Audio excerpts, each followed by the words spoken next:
जय हिंद दोस्तों, आप सभी का स्वागत है आपके अपने यूट्यूब चैनल कैरियर अप पर। आज है 20 फरवरी और आज हम उससे रिलेटेड करंट अफेयर्स के बारे में बात करेंगे। उससे पहले अगर आप इस चैनल पर पहली बार विजिट कर रहे हैं तो चैनल को सब्सक्राइब करके बेल आइकन को प्रेस कर लें ताकि आने वाली वीडियोज का नोटिफिकेशन पहुंचे आप तक सबसे पहले। तो चलिए फिर शुरू करते हैं और चलते हैं पहले प्रश्न की ओर। पहला प्रश्न दिया हुआ है, हाल ही में चर्चा में रहा फुटाला झील किस राज्य में स्थित है? हाल ही में चर्चा में रहा फुटाला झील किस राज्य में स्थित है? Option A Gujarat, option B Orissa, option C Karnataka, option D Maharashtra. तो फ्रेंड्स ऑप्शन डी से हो जाएगा। फुटाला झील महाराष्ट्र राज्य में स्थित है, ऑप्शन डी से हो जाएगा। इसके की पॉइंट की बात कर लेते हैं। फुटाला झील, जिसे तेलखंडी झील भी कहा जाता है, महाराष्ट्र के पश्चिमी नागपुर में स्थित एक कृत्रिम झील है। बढ़ते हैं अगले प्रश्न की ओर। अगला प्रश्न है, अंतर्राष्ट्रीय ओलंपिक समिति के नवनियुक्त उपाध्यक्ष का नाम क्या है? अंतर्राष्ट्रीय ओलंपिक समिति के नवनियुक्त उपाध्यक्ष का नाम क्या है? ऑप्शन ए थॉमस बाच, ऑप्शन सी जुआन एंटोनियो समरंच, ऑप्शन सी जियान पेक्रो कास्पत, ऑप्शन डी इनमें से कोई नहीं। तो फ्रेंड्स ऑप्शन बी सी हो जाएगा। अंतर्राष्ट्रीय ओलंपिक समिति के नवनियुक्त उपाध्यक्ष जुआन एंटोनियो समरंच हैं, ऑप्शन बी से हो जाएगा। इसके की पॉइंट की बात कर लेते हैं। फरवरी 2026 में इटली के मिलान में आयोजित 145वें आईओसी सत्र के जुआन एंटोनियो समरंज को अंतर्राष्ट्रीय ओलंपिक समिति के उपाध्यक्ष के रूप में दूसरे 4 साल के कार्यकाल के लिए फिर से चुना गया है। वह मिलानो कोर्टिना 2026 ओलंपिक शीतकालीन खेलों से ठीक पहले इस पद पर पुनर्नियुक्त हुए हैं। बढ़ते हैं अगले प्रश्न की ओर। अगला प्रश्न है, भारतीय नौसेना द्वारा आयोजित अभ्यास मिलन 2026 का आयोजन स्थल कौन सा शहर है?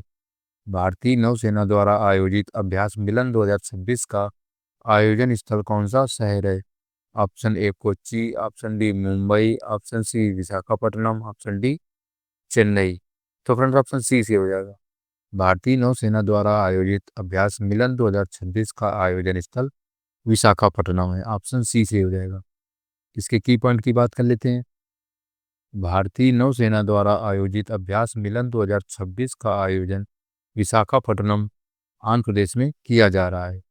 यह 15 से 25 फरवरी 2026 तक चलने वाला एक प्रमुख बहुपक्षीय नौसैनिक अभ्यास है जिसमें कई देशों की नौसेनाएं भाग ले रही हैं। बढ़ते हैं अगले प्रश्न की ओर। अगला प्रश्न है, शीतकालीन ओलंपिक के इतिहास में सर्वाधिक 9 स्वर्ण पदक जीतने वाले पहले एथलीट बनने का गौरव किसे प्राप्त हुआ है? शीतकालीन ओलंपिक के इतिहास में सर्वाधिक 9 स्वर्ण पदक जीतने वाले पहले एथलीट बनने का गौरव किसे प्राप्त हुआ है? Option A Johannes Klaebo, option D Martin Bjorgen, option C Yuksawa Takahashi, option D इनमें से कोई नहीं। तो फ्रेंड्स ऑप्शन ए से हो जाएगा। शीतकाल ओलंपिक में सर्वाधिक 9 स्वर्ण पदक जीतने वाले पहले एथलीट जोहान्स क्लेबो हैं, ऑप्शन ए से हो जाएगा।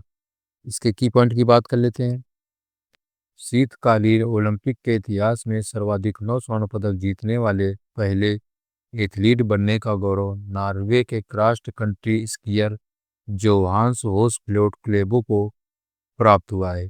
उन्होंने 15 फरवरी 2026 को मिलानो कोर्टिना शीतकालीन ओलंपिक में पुरुषों की 4 इंटू 7.5 किलोमीटर रिले स्पर्धा में यह ऐतिहासिक रिकॉर्ड बनाया। उन्होंने इससे पहले के 8 स्वर्ण पदकों के रिकॉर्ड को पीछे छोड़ दिया है।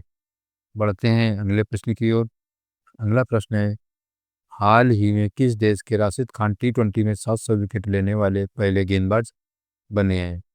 हाल ही में किस देश के राशिद खान T20 में 700 विकेट लेने वाले पहले गेंदबाज बने हैं?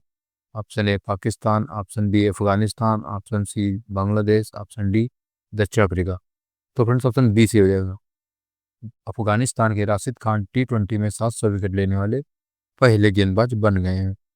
बढ़ते हैं अगले प्रश्न की ओर। अगला प्रश्न है, हाल ही में भारतीय अंतरिक्ष अनुसंधान संगठन के LVM-3 रॉकेट का मलबा किस देश के समुद्री तट पर देखा गया? हाल ही में भारतीय अंतरिक्ष अनुसंधान संगठन के LVM-3 रॉकेट का मलबा किस देश के समुद्री तट पर देखा गया? Option A Sri Lanka, option B Australia, option C Maldives, option D Mauritius. तो फिर ऑप्शन सी से हो जाएगा। भारतीय अंतरिक्ष अनुसंधान संगठन के LVM-3 रॉकेट का मलबा मालदीव के समुद्री तट पर देखा गया है। ऑप्शन सी से हो जाएगा। इसके की पॉइंट की बात कर लेते हैं।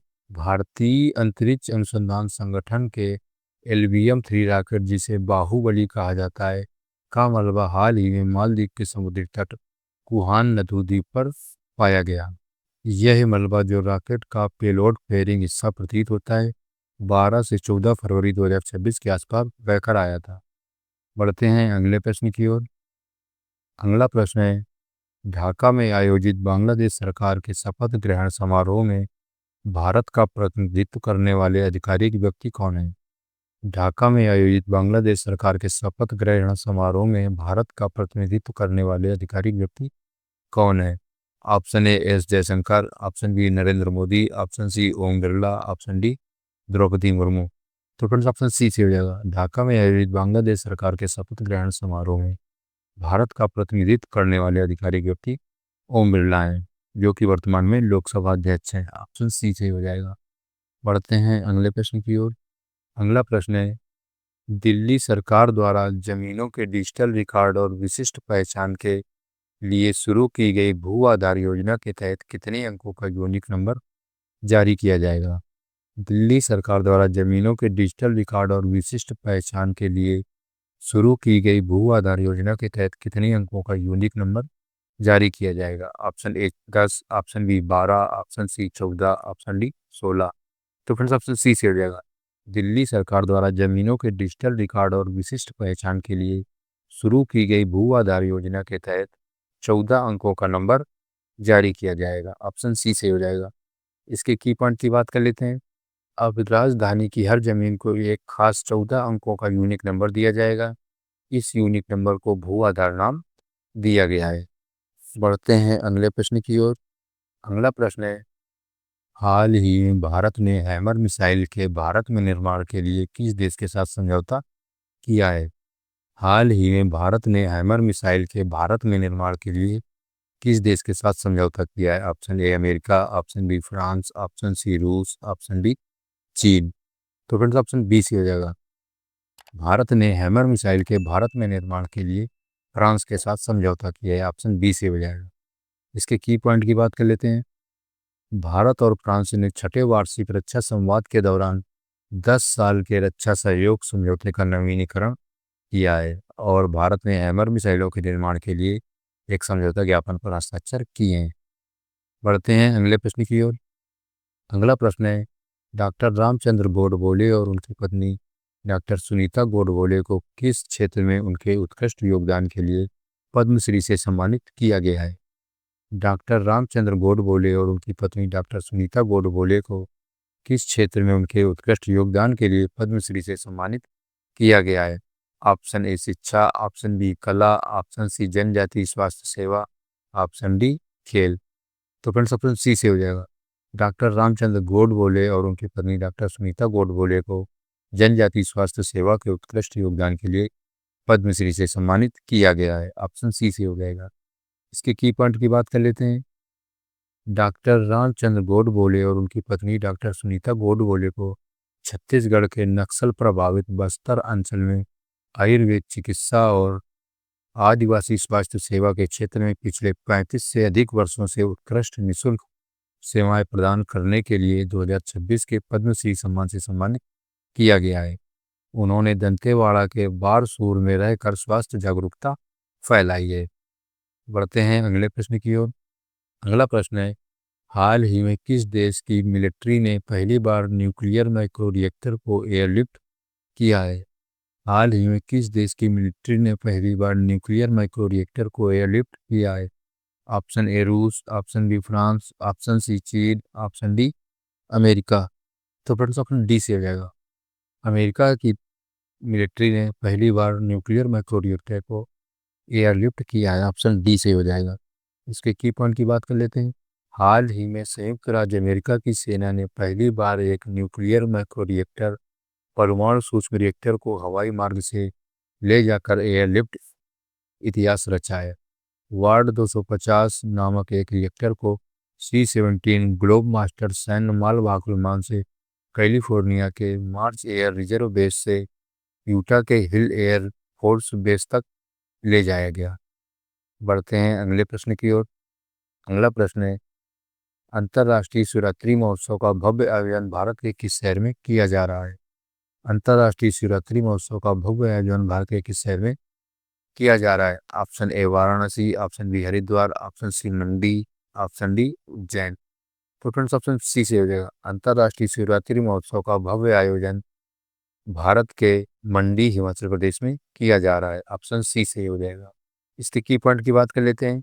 हिमाचल प्रदेश के मंडी में 7 दिवसीय अंतर्राष्ट्रीय शिवरात्रि महोत्सव शुरू हो गया है। हिमाचल प्रदेश के मंडी जिले में 7 दिवसीय अंतर्राष्ट्रीय शिवरात्रि महोत्सव आज से शुरू हो रहा है और यह 21 फरवरी 2026 तक चलेगा। राज्य के उप मुख्यमंत्री मुकेश अग्निहोत्री आज दोपहर मेले का औपचारिक उद्घाटन करेंगे। बढ़ते हैं अगले प्रश्न की ओर। अगला प्रश्न है, नई दिल्ली नगर पालिका परिषद द्वारा कचरा प्रबंधन के लिए लागू किए गए अनुपम कॉलोनी मॉडल का मुख्य उद्देश्य क्या है? नई दिल्ली नगर पालिका परिषद द्वारा कचरा प्रबंधन के लिए लागू किए गए अनुपम कॉलोनी मॉडल का मुख्य उद्देश्य क्या है?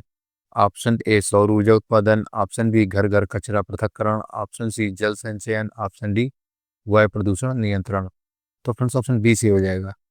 नई दिल्ली नगर पालिका परिषद द्वारा कचरा प्रबंधन के लिए लागू किए गए अनुपम कॉलोनी मॉडल का मुख्य उद्देश्य घर घर कचरा पृथक्करण है। ऑप्शन बी से हो जाएगा। इसके की पॉइंट की बात कर लेते हैं।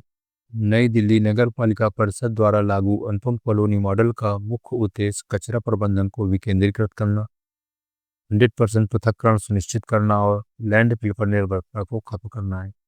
इसका लक्ष्य स्थानीय स्तर पर विशेष रूप से गीले और बागवानी कचरे को गोल्डन खाद में बदलकर स्वच्छ, धूल मुक्त और टिकाऊ शहरी जीवन का आदर्श स्थापित करना है।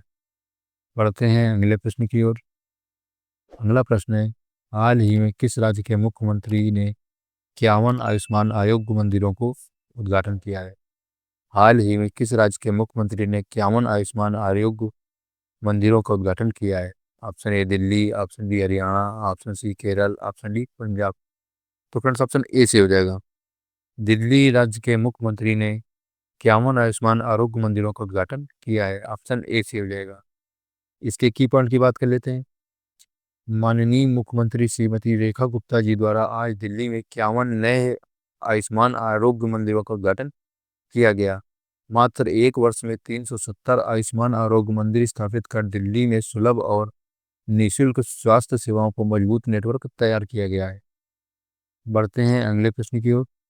अगला प्रश्न है, हाल ही में किस राज्य ने विजन 2031 नामक अंतर्राष्ट्रीय सम्मेलन के माध्यम से विकास और लोकतंत्र पर चर्चा आयोजित की है? Option A Tamil Nadu, option B Kerala, option C Karnataka, option D Andhra Pradesh. तो फ्रेंड्स ऑप्शन डी से हो जाएगा। हाल ही में केरल राज्य ने विजन 2031 नामक अंतर्राष्ट्रीय सम्मेलन के माध्यम से विकास और लोकतंत्र पर चर्चा आयोजित की है। ऑप्शन बी से हो जाएगा। इसके की पॉइंट की बात कर लेते हैं। केरल सरकार ने हाल ही में विजन 2031 विकास और लोकतंत्र पर अंतर्राष्ट्रीय सम्मेलन international conference on development and democracy का आयोजन किया है। यह 3 दिवसीय आयोजन 15 से 17 फरवरी 2026 तक तिरुवनंतपुरम में संपन्न हुआ, जिसका उद्देश्य राज्य के गठन के 75 वर्ष तक एक समावेशी ज्ञान आधारित अर्थव्यवस्था और टिकाऊ विकास का खाका तैयार करना था। तो ठीक है फ्रेंड्स, आज की क्लास में इतना ही रखते हैं। अगर अभी तक आपने इस चैनल को सब्सक्राइब नहीं किया तो चैनल को सब्सक्राइब कर लें, और अगर आप इस कंटेंट की पीडीएफ पाना चाहते हैं तो आप हमारे टेलीग्राम चैनल से भी जुड़ सकते हैं। आज की क्लास कैसी लगी आप लोग हमें कमेंट बॉक्स में बताइएगा। मिलते हैं नेक्स्ट क्लास में, तब तक के लिए जय हिंद।